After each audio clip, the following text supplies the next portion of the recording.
dating my son from my ex's whole family. I said they alienated themselves when they chose his cheating over basic human decency. Work has been weird.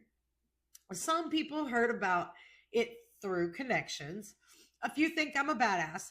Others think I'm unhinged. Be both, an unhinged badass.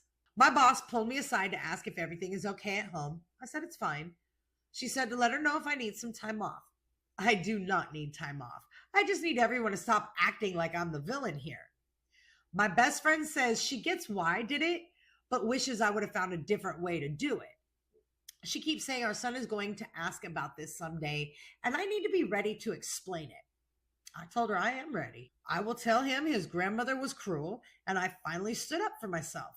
Another friend has stopped talking to me completely, said what I did was abusive, and I humiliated an elderly woman for revenge. I pointed out his mother is 58 and was perfectly fine humiliating me when I was 26 and pregnant. She said that's not the same. The ex-girlfriend, the one he cheated on me with, she reached out. This was a mindfuck. She said she didn't know he was married when the affair started. She said his mother told her that I was abusive and that he was trying to leave me. She believed it until the retirement party where she was my ex's +1. She saw the whole thing. She said she broke up with him the next day, that she felt sick knowing that she'd been a part of destroying a family. I didn't respond. I don't know what she wants from me. Forgiveness? Validation? I don't have anything to give her. My ex is apparently not handling it well. His sister let it slip that he's been drinking a lot and missing work. He blamed the ex-girlfriend for leaving him when things got hard. He blamed me for ruining his life. He blamed his mother for writing the stupid prenup in the first place. His mother, according to the aunt that called me, isn't doing great either. She's talking about early retirement now. Wait a minute. She was having a retirement party, so it was already set. How much earlier can you do it than the party you just had? She's talking about moving away and about how this town has turned on her. Oh, must suck to be you, mother-in-law. The aunt said she is playing victim to anyone who will listen. I don't feel bad. I keep waiting to feel bad, and it isn't happening. I look at my son and think about how his grandmother called me a gold digger while he was growing inside of me. Smiled at my baby shower while telling people I trapped her son. How she sat across the dinner table from me and lied to me about where my husband was to cover the fact that he was cheating on me. And I think about the prenup that she had written, the one that was supposed to protect her son from me, the one she spent thousands of dollars on to make sure I couldn't take advantage of her precious boy. She wrote those rules. She enforced them. She made sure every detail was ironclad. She just never thought she would be the one caught by them. Financial separation is permanent. My ex's mother has no legal recourse. She made her bed, and now she's lying in it.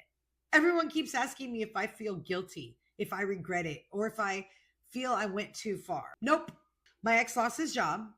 His sister called me 2 days ago screaming that this is my fault too. He did not get fired for what happened at the retirement party. He got fired for not showing up at work. She claims that he is depressed and can't function, that I broke him. I told her that he broke himself when he decided that it was easier cheating than being a husband. She said, I don't understand what it's like to watch someone you love fall apart. I told her, I do actually.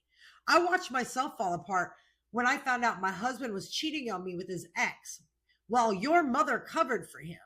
His sister hung up on me. His mother tried to visit again. Not at the daycare this time. Instead, she showed up at my house. I watched her through my window. She stood on my porch for 10 minutes. Then she sat on the steps and cried. She left a letter, 3 pages handwritten. She said she never meant to hurt me and that she was just protecting her son. That is what mothers are supposed to do, and she only did what any loving mother would do. She stated the retirement party ruined her reputation. No, her actions ruined her reputation. That people at work whisper about her. Good. Her boss asked her if she needed to take leave for personal issues. Friends from church stopped inviting her to things. She said she's sorry. Not for what she did, but for how it turned out. She said if she could go back, she would handle it differently, but she can't, and now everybody hates her. She said, I won't let her see her grandson, and that's cruel. he needs his grandmother and that I'm punishing him to get back at her.